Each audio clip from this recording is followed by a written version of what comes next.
Existem histórias que parecem ter saído diretamente da ficção. Narrativas tão perturbadoras, tão fora da curva do que consideramos humano, que a primeira reação é negar, duvidar, procurar algum sinal de exagero. Mas algumas dessas histórias são reais. O nome Edward Theodore Gain pode não ser familiar para muitos brasileiros. Mas mesmo que você nunca tenha ouvido esse nome antes, o impacto dos seus atos já chegou até você, disfarçado em filmes, livros e personagens que marcaram gerações. Essa não é uma história criada para entreter, não é um roteiro, não é um produto da imaginação, é um caso real. Um caso que abalou profundamente uma comunidade inteira e deixou cicatrizes psicológicas em todos que tiveram contato com ele, direta ou indiretamente. O que você vai ver agora não é tudo. É apenas um recorte.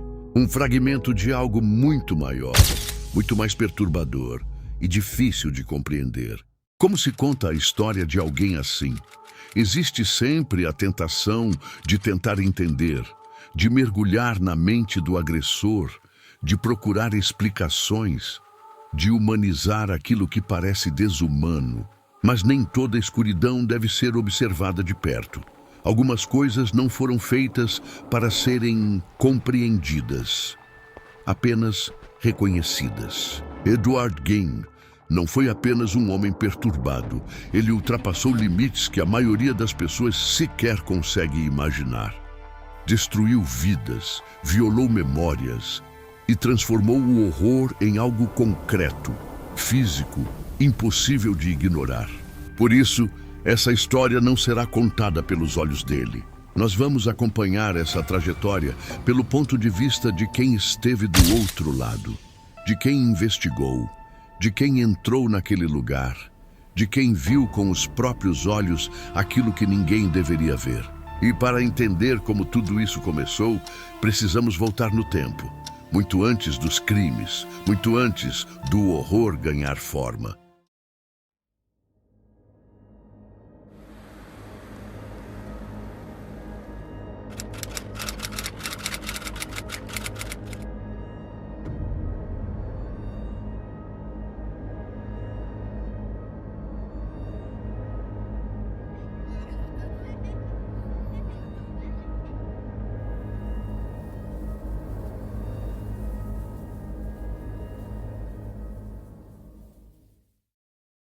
Antes de Edward Gain, existia Augusta.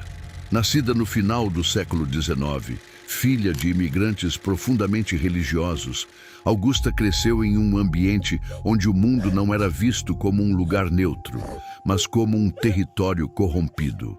Para ela, a humanidade já nascia condenada.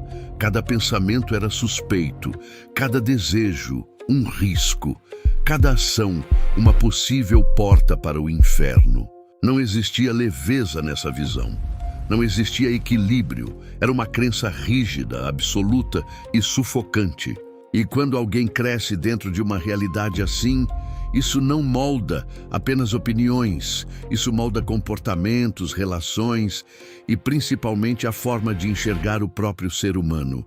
Augusta levou essa visão para dentro da própria casa. E foi ali que tudo começou a se distorcer. Casada com George Gain, um homem alcoólatra, instável e distante dos princípios religiosos que ela defendia, Augusta encontrou nos filhos o único espaço onde poderia exercer controle total. Harry, o mais velho, conseguiu desenvolver algum senso crítico ao longo do tempo, mas Edward não teve a mesma sorte. Sensível, introspectivo, isolado, Edward cresceu sem amizades, sem referências externas, sem qualquer contato saudável com o mundo fora daquela casa. Enquanto outras crianças aprendiam a conviver, a questionar, a explorar, Edward era constantemente exposto a discursos sobre pecado, punição divina e corrupção moral. Principalmente quando o assunto eram mulheres. Todas eram vistas como instrumentos do mal. Fontes de tentação, seres perigosos que levavam os homens à ruína. Todas, menos uma, a própria mãe. Com o tempo, Augusta deixou de ser apenas uma figura materna. Ela se tornou o centro absoluto da existência de Edward, sua autoridade máxima, seu único conforto, seu único modelo de mundo. E essa relação ultrapassou o limite do saudável. A morte do pai, em 1940, aprofundou ainda mais o isolamento da família. Sem a presença dele, mesmo que problemática, a influência de Augusta se tornou ainda mais dominante, mais intensa, mais sufocante. Edward passou a trabalhar para ajudar no sustento da casa, mas isso não significava independência. Ele continuava completamente preso ao universo psicológico criado pela mãe. Enquanto isso, Harry começava a questionar tudo aquilo. Ele enxergava o controle como algo doentio e tentava, de alguma forma, puxar o irmão de volta para a realidade. Mas Edward não queria sair, ou talvez não conseguisse. Então, em 1944, Harry morreu. Um incêndio, um acidente, segundo os registros. Mas havia inconsistências, marcas estranhas, detalhes que hoje levantam dúvidas. Na época, ninguém investigou profundamente. Ninguém conectou os pontos. Ninguém percebeu que algo muito mais grave poderia estar acontecendo.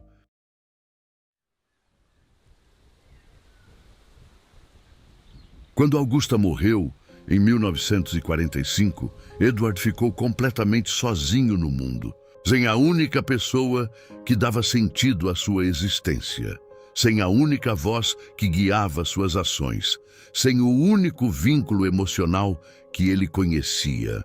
O que restou foi o silêncio, um silêncio pesado, absoluto, que abriu espaço para algo perigoso. Sem limites externos, sem estrutura emocional, sem qualquer conexão saudável com a realidade. Edward começou a se perder dentro da própria mente, e dentro desse vazio, algo começou a crescer, algo que até então estava contido, esperando. Novembro de 1957. O xerife Art Schley já tinha visto situações difíceis ao longo da carreira. Casos violentos, cenas duras, situações que marcam qualquer profissional da área. Mas nada o preparou para o que ele encontraria naquela propriedade. Quando ele entrou no terreno de Edward Gain, ele atravessou uma linha invisível, uma fronteira entre o que é possível compreender e o que simplesmente não faz sentido. O que parecia ser apenas mais uma investigação rapidamente se transformou em algo muito maior.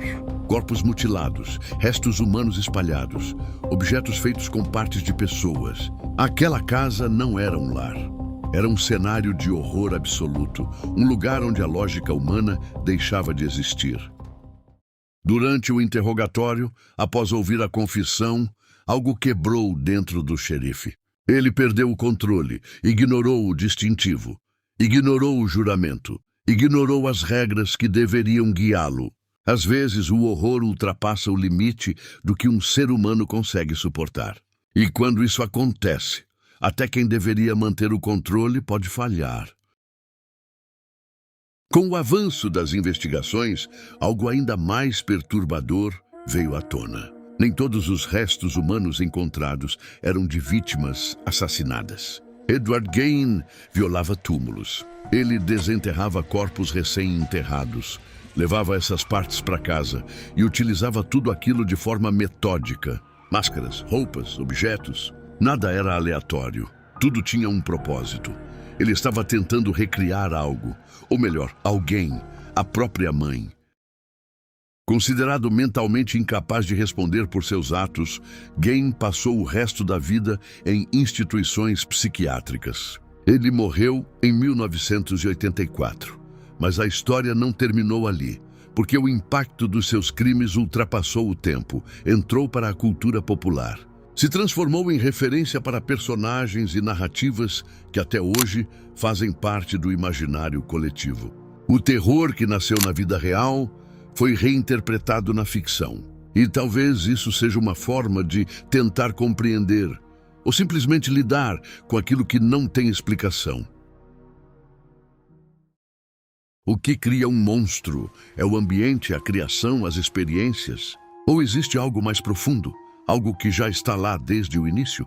Não existe uma resposta definitiva, mas existe uma certeza desconfortável. O mal não é algo distante, não é algo exclusivo de histórias fictícias. Ele pode surgir em silêncio, crescer no isolamento e se revelar quando já é tarde demais.